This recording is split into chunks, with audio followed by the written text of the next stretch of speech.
Hello, hello, hello. Welcome to another episode of the Entrepreneurs Podcast, the place to hear real entrepreneurs and business owners bear it all.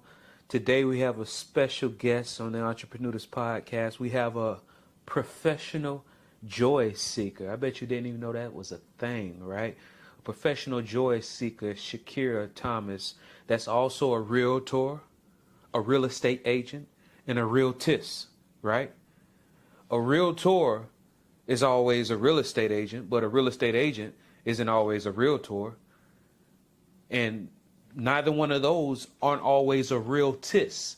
If you want to know the difference, you definitely want to watch this. We talk about being intentional. We're talking about the importance of home inspections, the importance of taking time out for yourself, the energy that you put out into the universe, how it comes back to you, right? So you're definitely going to not want to miss this episode. And this episode is brought to you today by ShieldWolf Strongholds, a wealth protection company, right? If you want your money to be liquid, if you want it to be safe, if you want it to have predictable rates of return, if you want it to be tax favored, right? What does liquid mean? If you want to be able to get to your money within a few hours or a few days, depending on how much you need. What does safe mean? Are you able to go to sleep and feel comfortable going to sleep and waking up knowing that your money is still going to be there? What does predictable rates of return are? What's the point of having your money liquid, able to be accessed? And what's the point of having it safe, where you don't have to worry about it depleting when you go to sleep if you're not earning anything? Because a typical savings account is liquid and safe, but it earns less than 1% a year.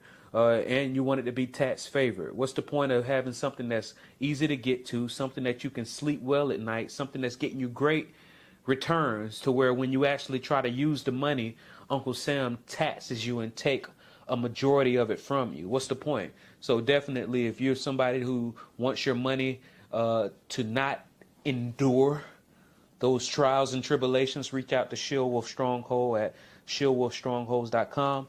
But without further ado, professional joy seeker, Shakira Thomas. Still working it. This is such a beautiful view. I know, right? Might be the view might be an overpriced view. Right now. Yeah. Right now, but what's coming to the city, it'll be well worth it. Really? Oh, yeah. Oh, so you got some insight. A little bit. So we might That's be what they're building. Okay. So now we about to crank it out in 3, 2. Who are you and what do you do? I'm Shakira Thomas, and I am a joy seeker. Mm-hmm. But I do real estate on the side. Well, that's my full-time occupation, really. But first, I seek joy. You seek joy. What does that mean? For me, it means finding things that make me happy, that bring me peace, that I look forward to, balance, per se. Mm-hmm. Mm-hmm. Yeah. And how long you been doing that? I've been doing it for about, faithfully, I'd say, since I moved to Jacksonville, so a little over 2 years. Okay, 2 years. Yeah. 2 years. Yeah. So what's something you know now as a joy seeker, a professional joy seeker, that you wish you knew when you first started? What do I know now? I know that it's not worth taking everything so serious. Life is extremely short, and it's not promised. So why not make every day the best day and not just kind of wait for the day to make itself? So, yeah, that's what absolutely. Got it. So, and I feel where you're coming from. And the reason why, you know, when you say a professional joy seeker, right, somebody else might give you a side eye, right? But how I met you, we were at a networking event. I come up to a bar. I still remember. I walk up to a bar.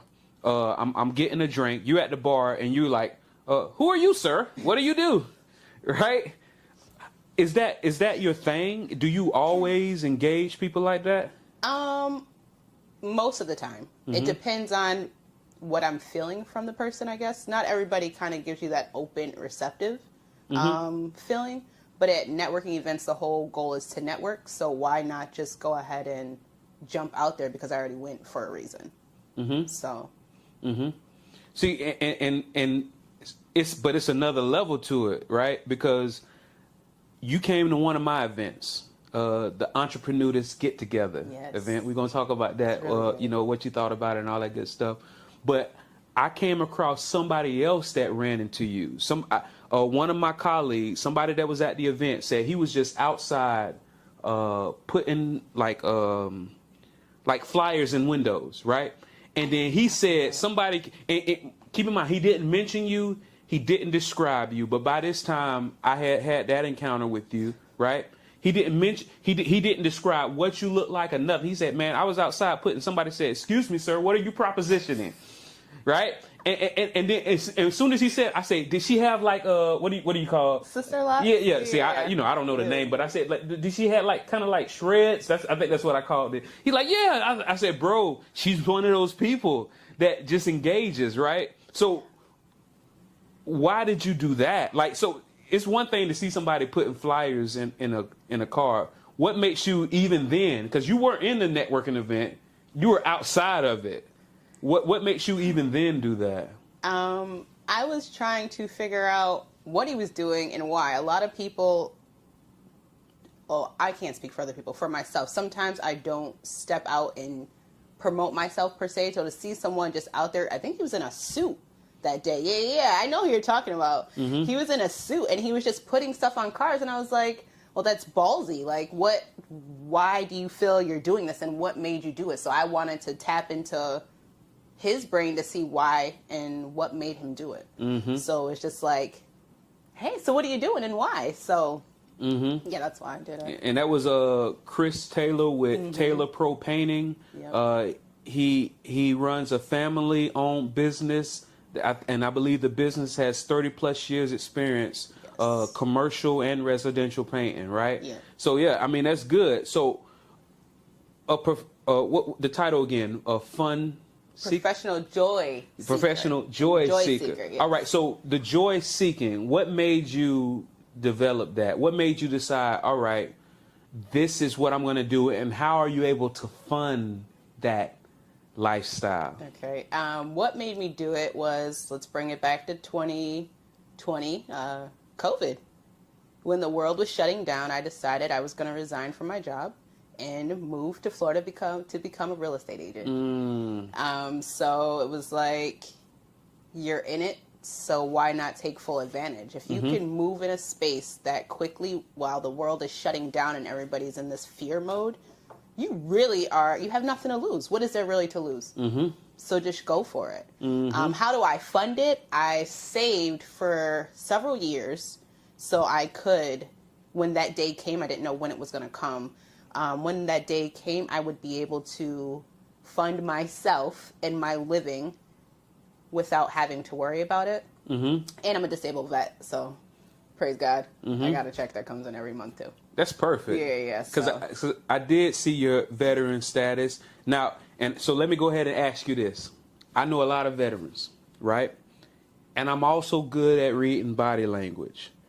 And what we're trained to do, just by social norms, as soon as we are made aware that somebody is a veteran, the first thing that people say to you is, thank you for your service. Thank you for your service. Now, I be observing the body language.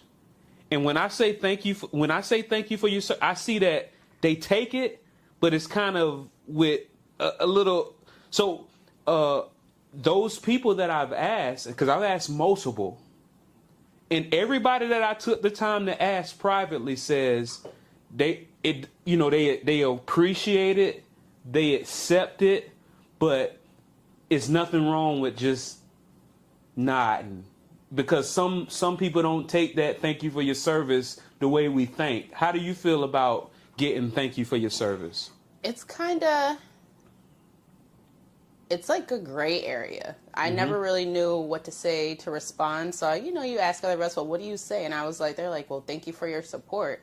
But I don't know if the reason I went into the military was it was personal. I wanted something different for my life. So it wasn't, oh, let me go be patriotic to this country, no shade, but that wasn't my intent. It was to better my life. So I did it for selfish reasons. And I ended up getting, doing what I had to do for it, but it wasn't, oh, let me go and fight for America. Absolutely not. It was, I need something better in my life. I see where I'm at, and this is not the life I want, so how do I get a different life? I joined the military. Absolutely. So it wasn't like gung-ho. No, absolutely not. It was, this is an opportunity, let me take it up, because I was doing college, and college was not it at that time. So I needed something different, so I joined the military. Got it. So a good response, because the people that I asked, they said, it's never wrong to not say it, but some people don't take it, well. So for you, what's the best? If soon as somebody finds out that you're a disabled vet, what's the best response? Is it like a nod, or what is it? Like, I don't think there's right or wrong. If people are comfortable or it's politically correct to say thank you for your service, I get it. We're programmed to say the same things, so I understand. But oh, that's cool, why'd you do it? I wouldn't mind that. Or oh, whatever, you're a vet, so isn't everybody in Florida? I mean, really, I don't know. There's no right or wrong. Oh, wow. See, so now you just gave me another way, because so what I have been doing since I learned, as soon as I hear it, I give them a nod.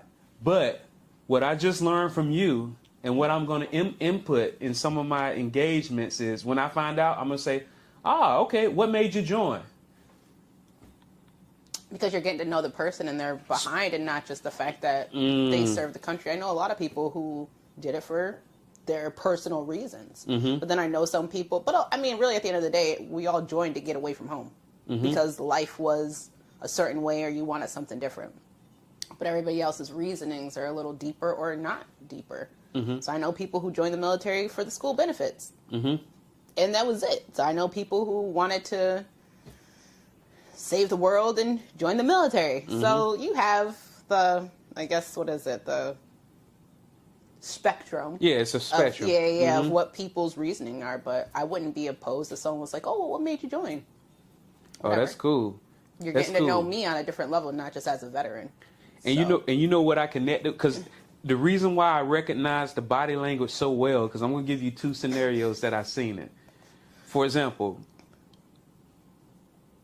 I'm in a industry where I don't just deal with one demographic. I deal with multiple demographics, right? So let's say I'm dealing with a demographic that isn't black. As soon as they meet me, they'll be like, "What's up, bro? What's up?" And when we get that, what's up, sis? I don't know how y'all do it, but when it comes to men, if it's somebody in a different race, the first thing they at their mouth is, "What's up, bro? What's up, brother?" And me, once again, I don't see nothing wrong with it, but at the same time, it's like, "Yeah, what's up, man?" Why? In your mind, you like, you could have just said, "Hey." Right. Why is that approach? Yeah. And I also recognized it, and let me know if you've seen it as well.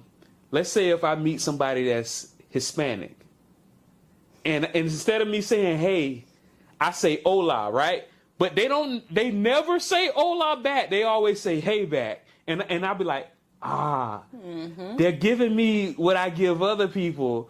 Have you ever noticed that? Like, when you see a Hispanic person, do you say "Hey" or do you say "Hola"? I say "Hey." Got it. Not all Spanish people speak Spanish. I'm raised around Puerto Ricans who don't know a lick of Spanish. So just because you are that culture don't mean you speak it either. Understood. So I'm not going to assume you know it because that's who you look like on the outside, I guess. And being able to read body language and emotional IQ, that a lot of people can't do it. But if you're able to do it, it does put you at another level of potential.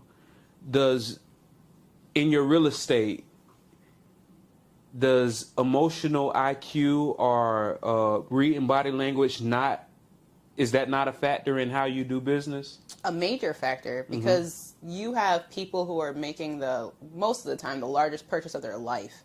So they're emotionally invested. So you can't match them emotionally because you're going to be overwhelmed. You have to be able to be the balance and logical for them to keep them on the path of what they're looking for. So I can't match emotion with emotion when I know you're about to drop $500,000 that you've never dropped in your life. So I have to meet you in a different space to keep you grounded. So no, you can't. You can't. You got to have that. You can't just move without it. No, I think EQ is super important. Emotional intelligence is super, and that's in everyday life. Like if you react off of what's going on, you're just gonna be a mess. So it's very important. Yeah. But a lot of people don't got it, right? And that's why I have the people out here stressed out on these roads because they don't have it. Everybody is stressed out. Like there's no need, and that's why I look into joy, because you could just get on the road and how people are driving, you're frustrated easily. And if you don't have that EQ, you're going to be pissed off on the road for what reason? For the 25 minutes you're just angry? For what? I don't have it in me. That's tiring. No. So, no, I think it's highly important to have EQ. Speaking of traffic, because Jacksonville rush hour traffic is a joke. I mean, when I say a joke, I mean it's nothing compared to other major metropolitan cities like Atlanta, like Los Angeles. I noticed, and keep in mind, because it's all about perspective. I used to live in Atlanta for about 4 years. Prior to me living in Atlanta for 4 years, I thought Jacksonville rush hour traffic, like, oh. When you go in Atlanta, it could take you 2 hours to go 10 miles, right? Jacksonville rush hours, it might be about 3 exits at the most, right? Where did you move from? I moved from Beaufort, South Carolina. Is that a big or? No, it's like a town. So you moved in. So this is crazy to you. Yes, this is actually my first big city that I lived in. Even though Jacksonville is a big city, but it's a small town feel. It's not really. It's going to be a big city. It's a mix. Coming. Yes, it's a weird mix. It really is. Jacksonville is the largest landmass. However, it's a small town feel, and that's why I didn't move here, because it wasn't like overwhelming. You have your sides, everybody's kind of where they're at. So to me, Jacksonville is it feels like a small town. So did you get your first impression of Jacksonville while in the military? No, when I was living in South Carolina, I used to come down here. I had some friends here prior, so I would come down and visit my friends. So I was aware and would come and visit down here, but I wasn't really on my radar all the way. I knew I wanted to live in Florida, but I didn't know Jacksonville was going to be where I started out at. What made you finally say Jax? I knew maybe one more person that I knew in Tampa. So it was like really a flip of a coin. Like I was torn between Tampa and Jacksonville, and because I knew more business-minded people in Jacksonville, I chose to go with Jacksonville. How do you pick which networking events to go to? It depends on what I'm looking to get. So not all networking events are made equal. Whoa, okay. They're not. Some are just hanging out and meeting people, because I know I signed up for Meetup when I first got down here so I could meet people. I needed to meet people. I'm in the people business. It's necessary. So I have like my fun networking, and then I have my intentional networking, like, okay, now let's build. Let me get with you because you're a business. How do we build business like? Or I have, hey, these are people that could potentially be in my sphere for real estate. Or I have like, oh, well, I can travel with this group of people. So I kind of put things in different spaces for me that work for me. So. And that's interesting, because I think myself and I think most people that go to networking events, they go for intentional, I think. I would hope so. But it seems like what you do is you once you saw the networking possibilities, you delineated between fun and intentional. Did you always delineate between fun and intentional, or did that happen over time? I think it kind of happened over time because I never really networked before. I had a career. What was I networking for? You know what I'm saying? I was working for the federal government after I got out of the military. I worked for the federal government. And so I didn't really need to network. I had my group of friends, but when I started networking more when I started my travel business, though. Let me digress. Because I needed to meet different people and move in different spaces. But when I came to Jacksonville, it had to be very intentional. I had to be very intentional about what I was doing because I was new out here and I was out here by myself. I can't sit in the house and think I'm going to meet people. So I had to figure out what were people doing, how was it going to affect me or benefit me. So I would say over time I got more intentional. Yeah. Travel. Do you not still parlay in the travel? Oh, I still do. Okay. So, all right. So let me ask some questions. Because to me, is there not ever a time where somebody would not benefit booking through a travel agent than doing it all by themselves? I think that's subjective. Some people just want to get it done. I think travel agents are beneficial because they cut out the searching for you. So all you have to do is tell them what you want and they get it all for you. But then if you're like a control freak, me doing all this work and you're like, well, no, this isn't it, then maybe you might want to do it yourself. So I guess it depends on the person, but a travel agent is there to alleviate the stress of booking travel. You don't have to do it. Money-wise, do you actually save money going through a travel agent versus booking the same things with yourself? You can. Okay. You can. I wouldn't say really if you're just doing a flight, but you're not spending any extra money because what the travel agent is making is the same thing. It's not what a travel agent makes isn't costing you anything. It's the taxes and miscellaneous fees that the travel agent ends up getting that whatever business or whatever Southwest was getting anyway. So they just have to divert that money to the person who booked it. So it's not any additional fees. Travel agents don't get anything additional. We don't charge the customer additional. You can, but usually it's just the additional fees that are coming off. So it's not changing your rate. So it sounds like you're saying when you're dealing with most travel agents, even though they have the right to charge additional fees, most travel agents don't. And you're either going to pay what you would have paid anyway, but now you got the assistance of somebody, or you're going to pay less. Yeah.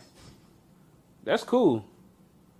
Somebody told me that, because I've traveled to Hawaii. I've traveled to a couple Caribbean islands, right? But I plan on traveling to some European countries sometime soon. Somebody told me that that's the best time to get a travel agent. Do you not agree with that? Like if you're traveling overseas? Again, that depends because what do you want to do? If you want tours and stuff, a travel agent can find that for you, but you can also figure that stuff out when you get there. You can do it yourself. So I don't want to say travel agents aren't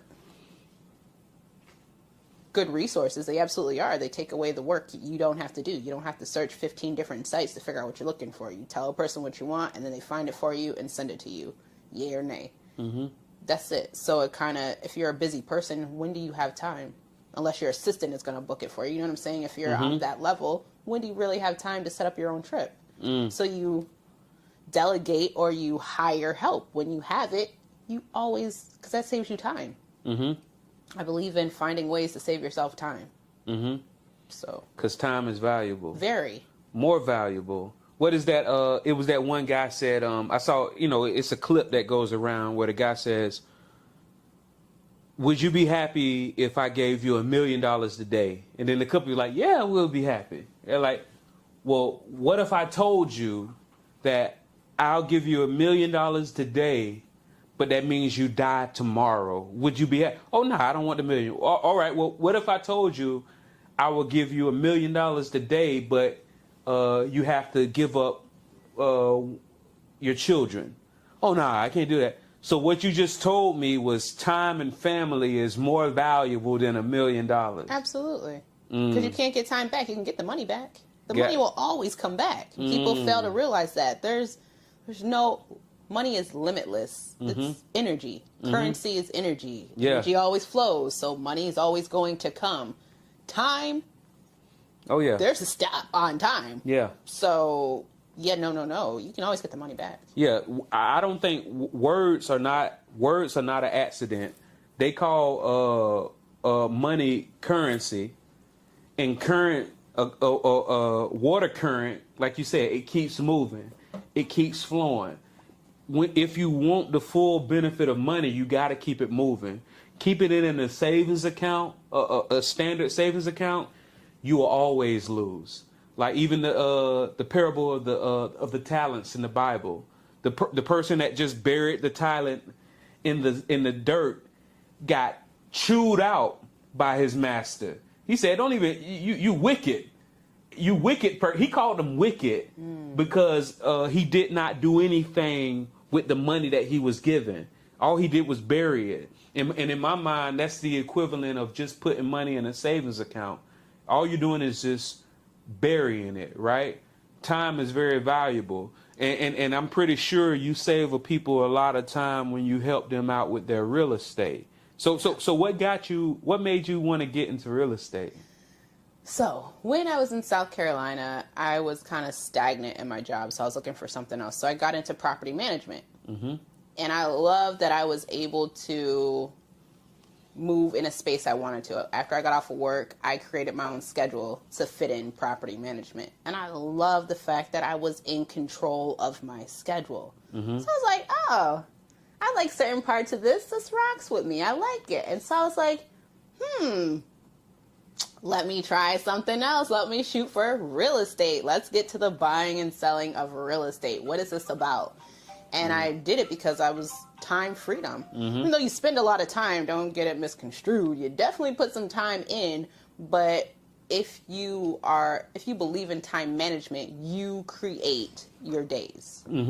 You give your customers your availability. It's not the other way around. I'm available at these times. Yes, you will work when they need to work with you, but for the most part, you schedule your vacations, you schedule your time off, you schedule your travel, you schedule everything in your life around your business. So I'm in control of how my days look.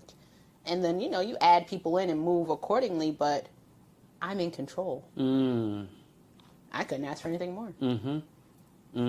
And that's a level of enlightenment, right? Because I think when a lot of people get into real estate without having the discernment on who their preferred type of clientele is, you might end up getting calls all hours of the night, driving throughout the world for a client. You're months in, and this client does not seem to be anywhere near making the decision. When you first started out, did you not find yourself in one of those situations? I did with a renter. I wasn't even like a buyer, but it was a renter.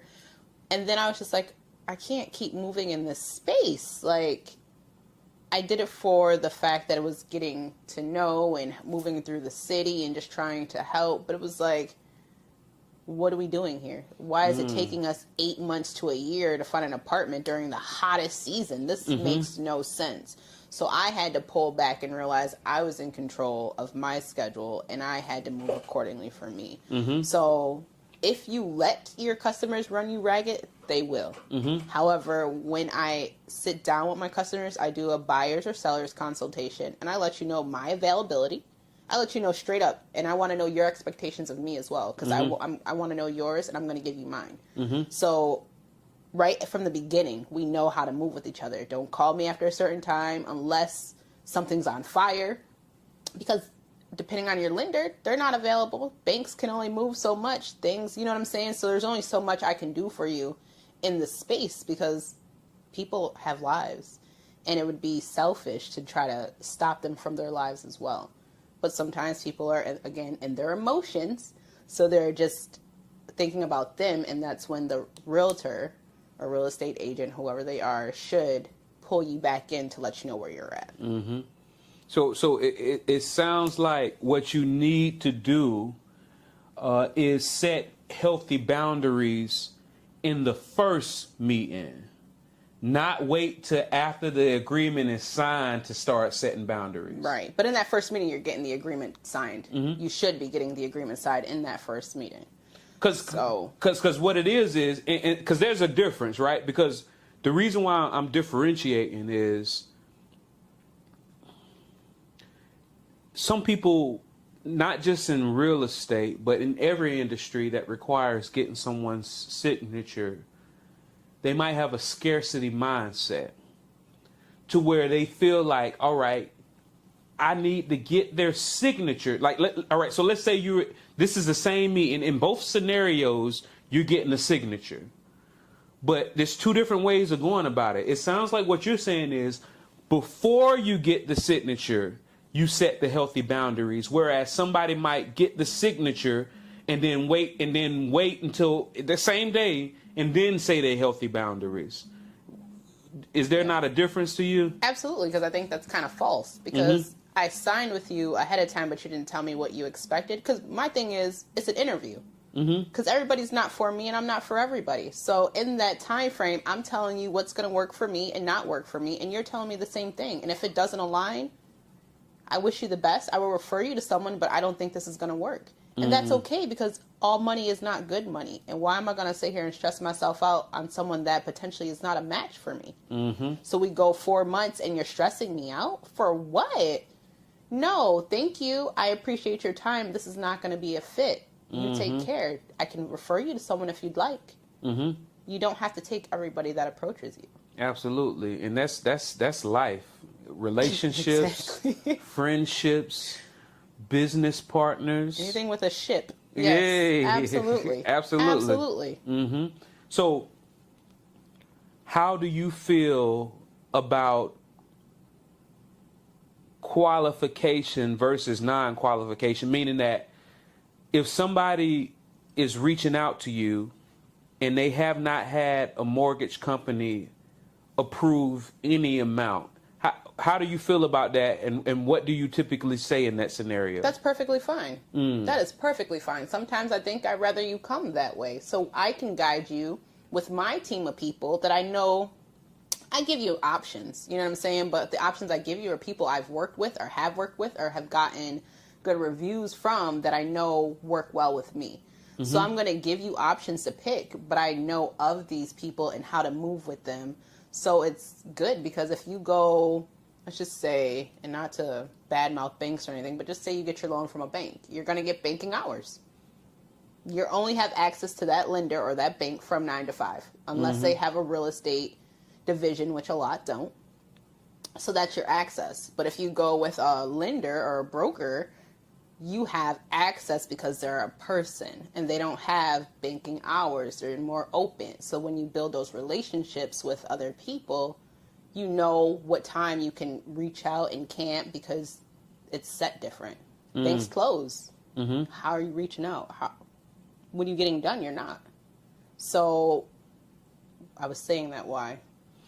Because we were talking about if somebody came to you without a mortgage. Yeah, so that's fine. It's perfectly fine. And if you come that way, that's fine too, because that might be a relationship you already have. So I don't want to break the relationship you already have. That's why you went there, but I'll still give you options, because everybody has different products. So if you only know of your bank that you used for the last 50 years, you think that's the best. That's not always the best product, because other people have different things. So you want to still give them options, even though they may have gotten approved somewhere else. You still want to give them options to see if there's a better interest rate, a better program, because you're in medical care, there's, more money, or first-time home buyer programs or down payment assistance programs. Your bank might not have that, or your person may not have that, so you don't know what else is out there. So you can come pre-approved, that's fine, but I'm still going to still talk to you and give you options as well.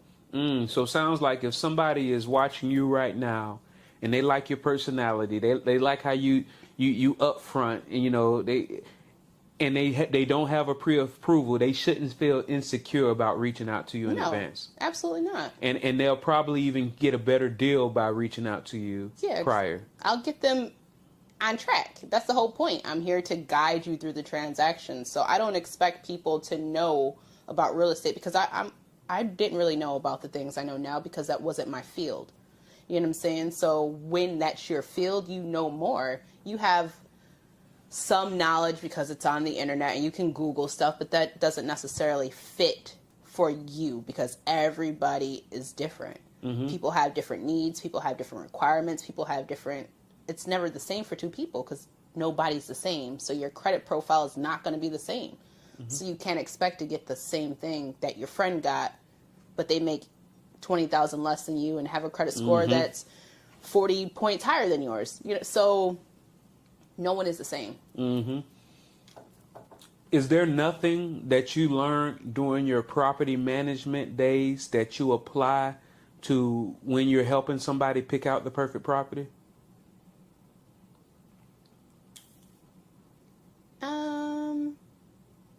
I do use my property management somewhat in real estate because it's kind of the same. I am more aware of what to look for, but in property management, you're looking for something completely different because you're invested in the homeowner over the renter, really.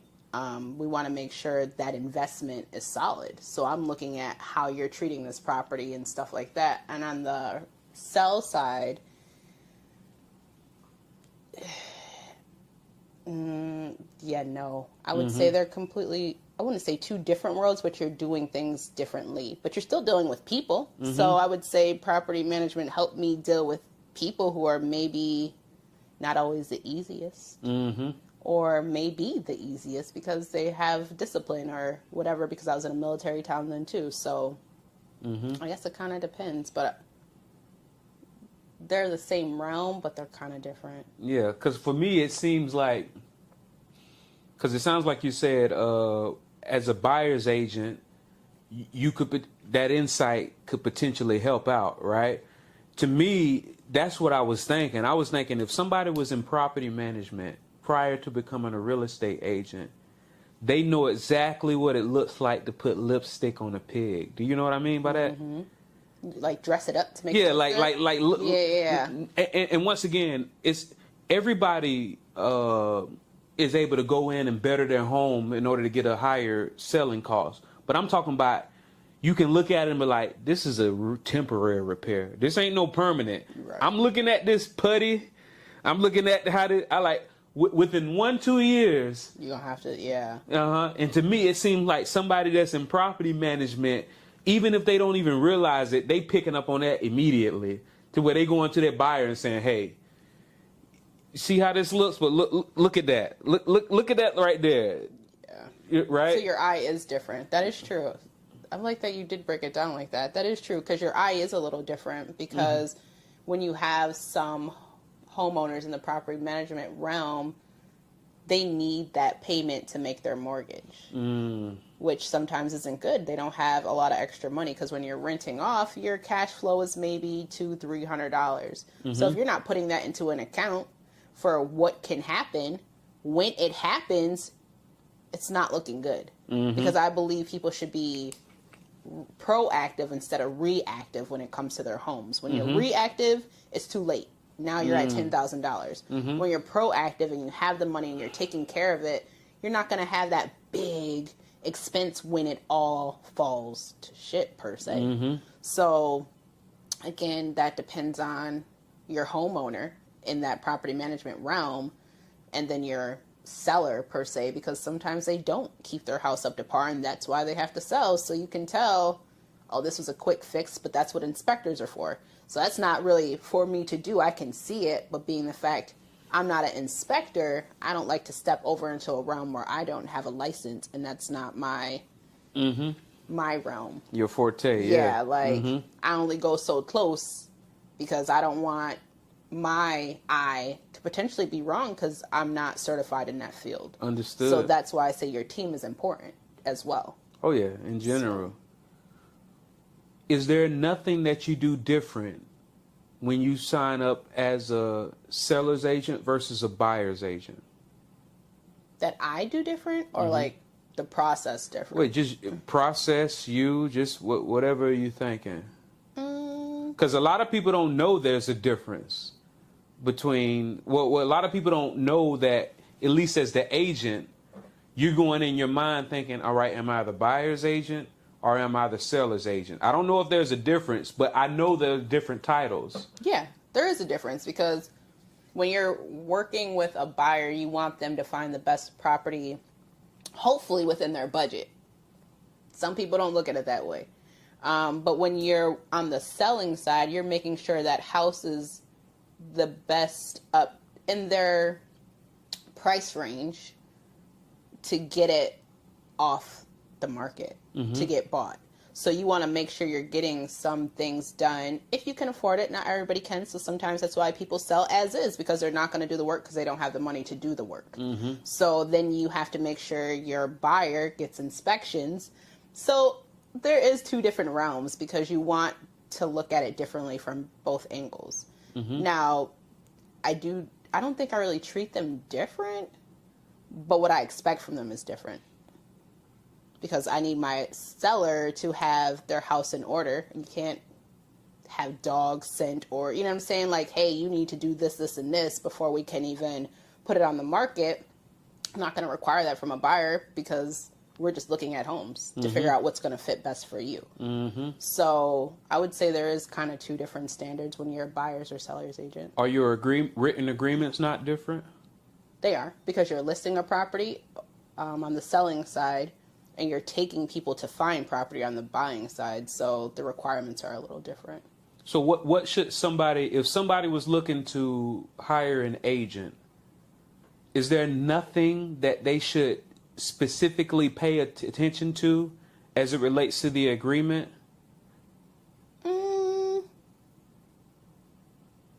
Fees. I think that's really... So it sounds like you're saying that potentially it's not a set fee, but the fees are negotiable. Everything's negotiable in real estate. Everything is. But a buyer doesn't pay for anything. A seller ends up paying commission of the agents. The buyers don't put money in. They're just buying the property. So they get their mortgage and stuff, but they're not paying for your service. The seller is paying for the service. So it sounds like you're saying a seller should not feel insecure. Not that they're going to get a discount, but they shouldn't feel insecure in asking their agent, is it not possible to decrease your fee? No, you should feel very insecure. Because that is my lifestyle. Are you going to Walmart asking for a discount? Don't ask me for a discount, because I have to live off of this. I still have to maintain my lifestyle for you. You know what I'm saying? Like, no, you should not ask for a discount. I absolutely not, because They can, but let's put it in this way. You absolutely can, but do I think you get what you pay for? Exactly. Because I see what you're saying. It's like, all right, because in a lot of the stuff I do is commission based, right? And so one of the industries that I've been very successful in is public insurance adjusting.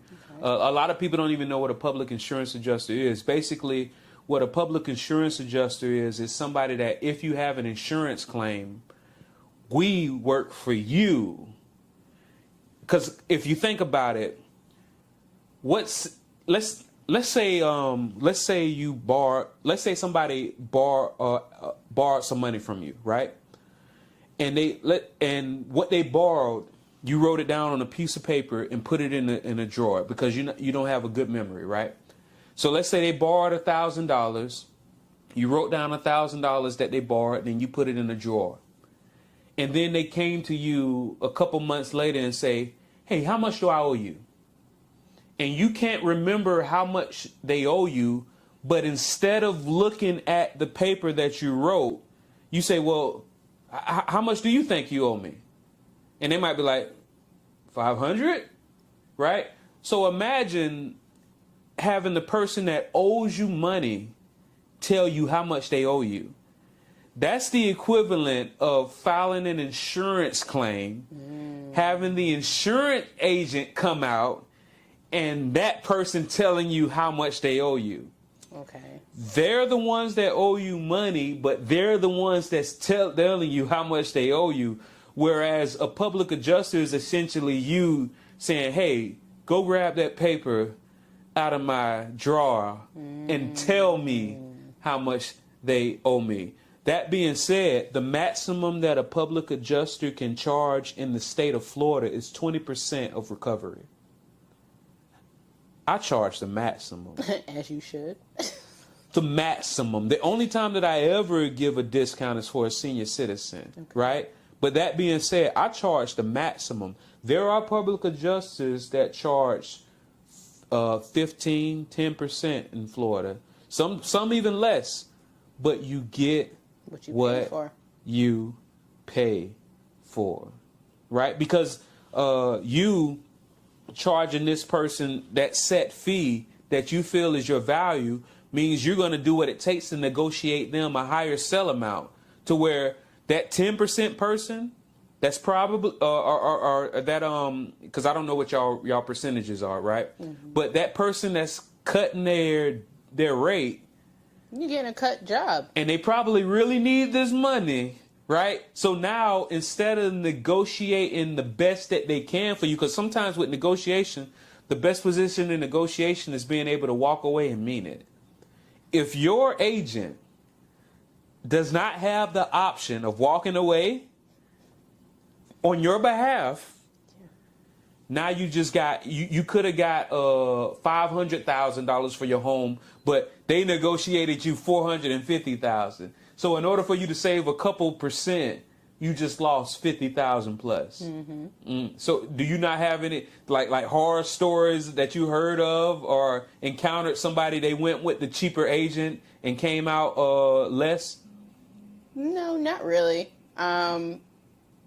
I just feel I'm not going to discount myself because I know what I bring. Absolutely. And then for agents who do, that's on them. Like, it's not on me to tell you what your worth is, but I know my worth, and I'm not discounting it because what I do and what I bring to the table, it's going to floor you. So you're paying what you're going to pay for what you're going to get. If you want to discount me, then I might discount how I fight for you because you discounted me. So, just give me what I asked for, it will be great. Absolutely. But I've really never had anybody tell me they wouldn't give me that money. So it's kind of like a, Absolutely. Yeah. No. Is a real estate agent not always a realtor? Yes. Yes. A realtor is, it's another level. You kind of, it's another association. So you can be licensed in the state of Florida and be a sales agent, but to say realtor, you have to be a part of the National Association of Real Estate Realtors, which is another fee. You're just kind of joining, I don't know, another gang, really. Like you're kissing the ring. Right. But you hold yourself up to other ethics and morals and codes when you become a realtor, instead of just being a sales agent. So you are held to a different guideline of ethics. Are you not a realtor? No, I am. But okay. I'm also a realtist. Let's get that correct. Oh, man. Yeah, Come on. All right, so what does that mean? Well. Okay, so, quick history. As Black people, we were not allowed to be realtors for a lot of years. I would say, I don't want to throw out the year because it's off. It's like 1950s.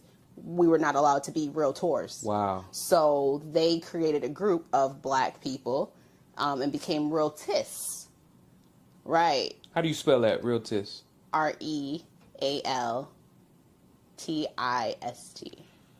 Okay. Yeah, I think you just taught some people something. All right. Yeah, all right. So let's keep going with it. All right. So, So we weren't allowed to be realtors. Wow. So they broke off. One of the people are actually from Tampa. It was 10 people that created this group because we weren't allowed to be or use the title realtor. Now everybody can be a realtor because it's money. No shade. But I'm a realtist as well because my goal is democracy in housing. And as we know, our community doesn't own much of anything. And we're estimated to be at a zero net worth really, really soon as Black people. So that was another reason why I got into real estate, was to help our community see the importance in home ownership because it's bigger than me. We need to get it together. We spend the most money. We're the top consumer, but we don't own anything. So I became a realtist to go back to my community and help them and educate them in home ownership and the importance if you choose that, because being a homeowner isn't for everybody, and I understand. I get it. It's not for everybody. It's a lot of responsibility, and if you don't have the money to back it up, then you're house poor. Who wants to be house poor? What's the point of it? It makes no sense, because then 2 years later you're in foreclosure? So you did all this for what? So it's not for everybody, but it's important to know that we have the opportunity. Because, we've always had to pull ourselves up by the bootstraps, but then you have redlining and you have steering, and we couldn't be in certain locations. Like, my friend lived in Levittown, Pennsylvania, and on his deed, it said, no Negroes. You couldn't buy if you were black in this town. So to him, to be able to buy in that town was huge, because 20 years or 40 years ago, we couldn't do it. So we've had a lot of things stop us to be great.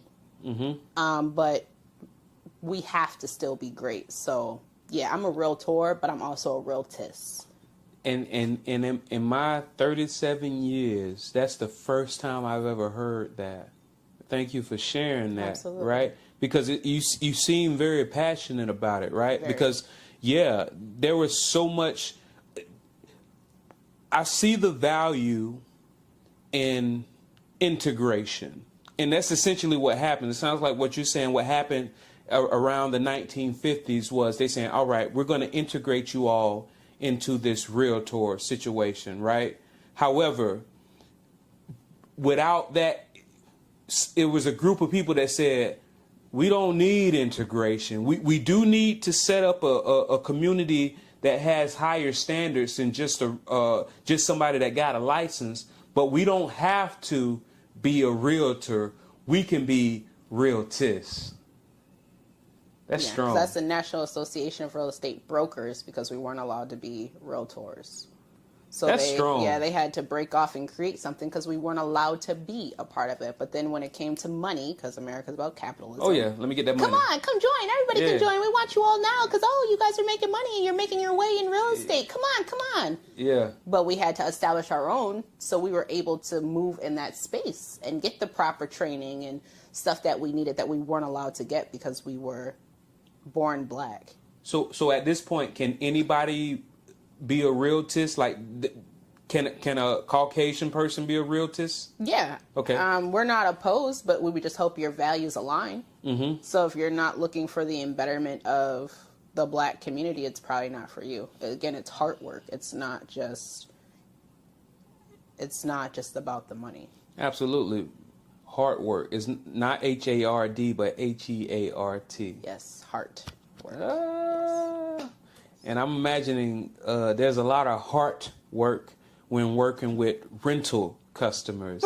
So how does the compensation work when dealing with a rental client as opposed to a client that's trying to buy a home? Barely. Barely? Barely. I'm legally blind. Right. No, when you're dealing with a renter, and it's no shade, they can kind of do it themselves, but your realtor only gets depending on what the owner wants to give. So you might get 10% of the first month's rent. The first month's rent's $1,400. You're only getting $140 to drive a person around for a year. Wow. Until they decide what they want. You know what I'm saying? Like, $140. What am I doing with that? No shade. I'm gonna pay my cell phone bill or something, but yeah. But when you look at the profit and loss statement, right. you in the red. Right. And then when you realize what your hourly wage is, when you give yourself your hourly wage, was it worth it? And it's no shade because people do need help. So I'll do like rentals for like family members or close friends and stuff like that. But unless you're my buyer and you need to move into a renter or a seller, I'm working with you and you need this for a short period of time, absolutely. But for the most part, I have to look at my hourly wage, which is like, I prefer to say like $50 an hour. What I can only give you 2 hours then. So you have to make up your mind. Make up your mind. I'm going to give you a whole bunch of different options based off what you just told me. But we're not going to be driving all around the largest city in America too often. Right. Understood. Yeah. Okay, cool. I heard you mention cash flow earlier. So when you're dealing with an investor, Do you not leave it up to them to figure out all of the cash flow stuff, or is that not something that you also contribute your insight and advice on? 9 times out of 10, if they're an investor, they already know what they're looking for. They know their ARV. They know what they want. ARV? Yes. Hang on. Give me a second. I'm going in the bank. No, that's all good. Repair value. Appraised repair value. Okay. Appraised, yeah. Okay. Okay. After repair value. After repair value is Understood. ARV. Yes. They know what they're looking for. They know that they can only do a 20%, or they need this much money back from it, or it's not lucrative. So they know where they're at and what they sit at. So I like to work with investors because it helps me broaden my mindset on that stuff, because I want to invest as well. But normally they already know what works for them, what they can't go past. They know their dollar sign because they've been doing it. So it's good to know, but I wouldn't say it's a must, because they already know, because that's their space, that's their realm. So they know how they need to move in that space. Have you not noticed a difference between the instructions you get from an investor versus just somebody that's looking for a primary residence? Oh, completely. Because an investor is going to take anything. An investor will take something that's dilapidated and build it back up. A first-time home buyer wants something that's pretty and shiny. Turnkey. Yeah. Unless they have some repair or some handyman or have a team and they want to create it a certain way for them. But most of the time they kind of want turnkey or something that's less work, because they're putting hundreds of thousands of dollars. They don't want to put $50,000 into work. An investor, absolutely. They'll take something that's $50,000, put another $50,000, because the ARV is going to be $140,000, so they just profit it, whatever they profit. You know what I'm saying? So they have to make sure the profit is going to be worth it. Instead of a person buying their first home, they're not looking at it in that time. They're not looking at it in that sense at all. Is there never a situation where you're working with a buyer to where you'll say, all right, you shouldn't get an inspector? Absolutely not. Absolutely not. Because what are you getting into? If you do not get your home inspected, you do not know what you're getting into. Because just because it looks pretty on the outside and they put a new fresh coat of paint on it, doesn't mean the wiring's bad. Doesn't mean the plumbing is galvanized or from 50 years ago, depending on the age. Doesn't mean that you have wood rot somewhere. I would never tell a person to not get an inspection. But if you choose not to, that's not my business, because I told you should. But I will have you sign something saying you refuse an inspection, just in case you close out and then something goes wrong. You're not going to come back and sue me. I've told you what you should have gotten, you decided not to, and here's your signature saying you didn't want to get it. That's a lot. No, absolutely not. I don't believe in liabilities. But I definitely suggest inspections. Absolutely. Got it. Even with new builds. Even with new construction, you should still get inspections for each phase, because you don't really know the quality of work. They're going up pretty fast. Are they doing it properly? You should always have your own inspector as well. How should a person choose their inspector, in your opinion? Definitely, it's not always about price, because again, sometimes you get what you pay for. But again, your agent should have rapport with other inspectors and give you an option of who to choose from. Because again, we're here to guide you through the transaction, but you're really making all the decisions. It's your home, but I can give you what you need to get there. So how do you decide what inspectors to keep on your roster of referrals? With the relationships I build with them personally, and just off of word of mouth, because that can harm you or help you as well. But I like to make sure I have relationships with the people, or let's say my broker, because I'm still pretty new. My broker has years of experience. So her relationships definitely help as you're building your own. Because I've been in real estate for 2 years, so I'm still building my teams of people, my inspectors that I like and have a good relationship with. But until then, you use what your broker has because that's people they've used over the years and stuff like that. So, What's a broker? a broker is the person you hang your license under. Mm-hmm. They are actually, as an agent, my clients are not my own, or my customers, sorry, they're not my own. They actually belong to my broker. Because all business goes through the broker, everything. And then you have agents who do the transactions. But if you have a split and stuff like that, it all goes to the broker. The broker pays you back. The broker is responsible for you and how you move. Because if FREC comes down, which is what we're licensed under, it's Florida Real Estate Commission. If they come down, it goes to your broker.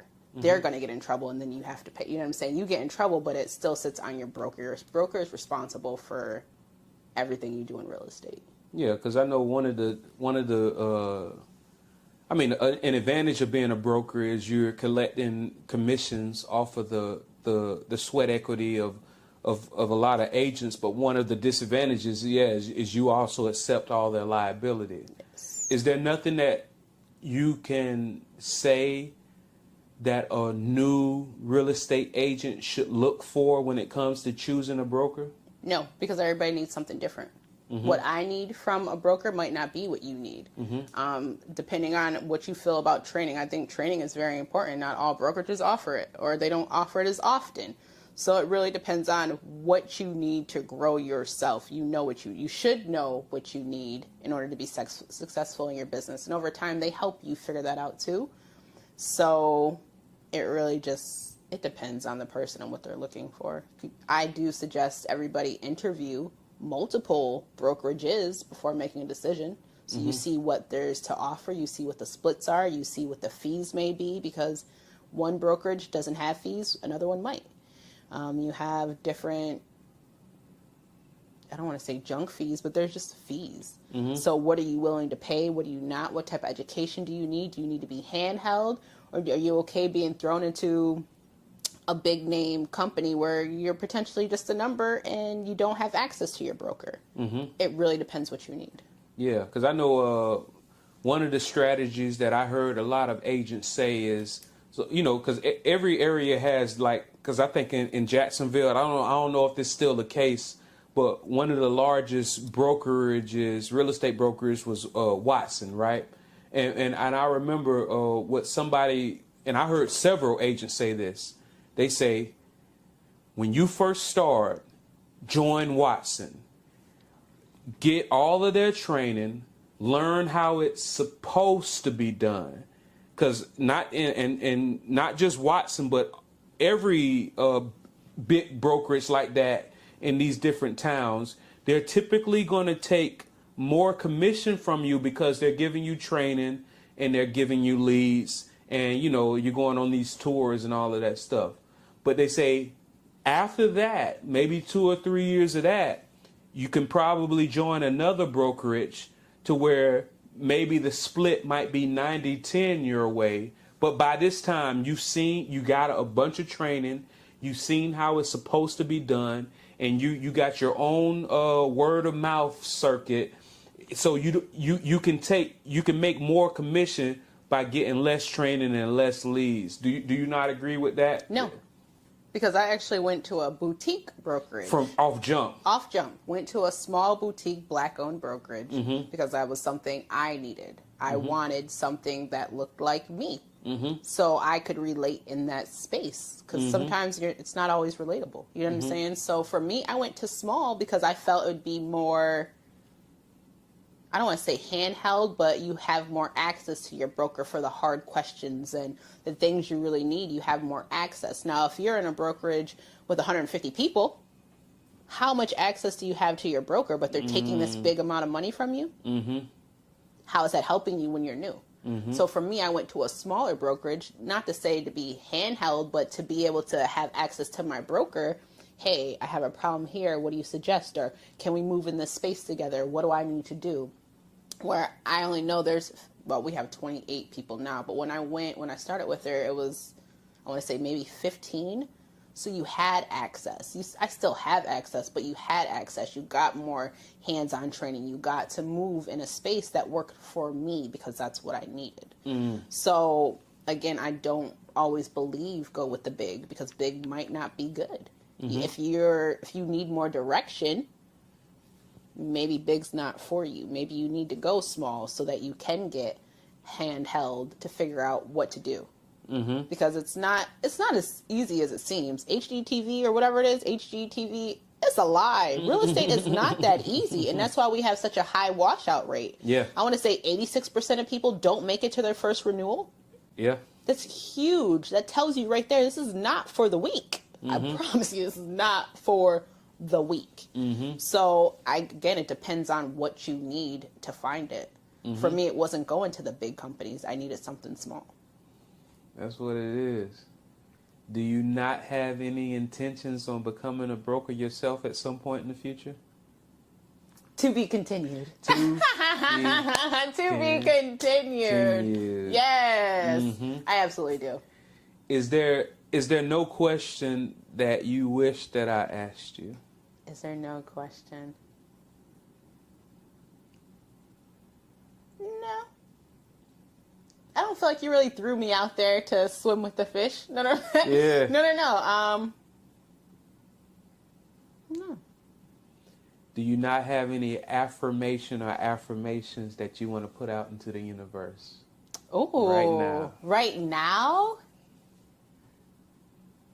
Give yourself grace. Be gentle with yourself. This is an affirmation for you. Oh, yeah. I'm telling myself. I tell myself all the time. I always give myself grace. I'm always gentle with myself because we are our own worst critic. We critique ourselves way more than we should because of the thoughts in our head. We sit with them all the time. So if you're not... So for me, I remind myself that every day is a day I can do something different to get the results that I need. Thank you for having this conversation with me. Thank you. Thank you for inviting me. I appreciate it.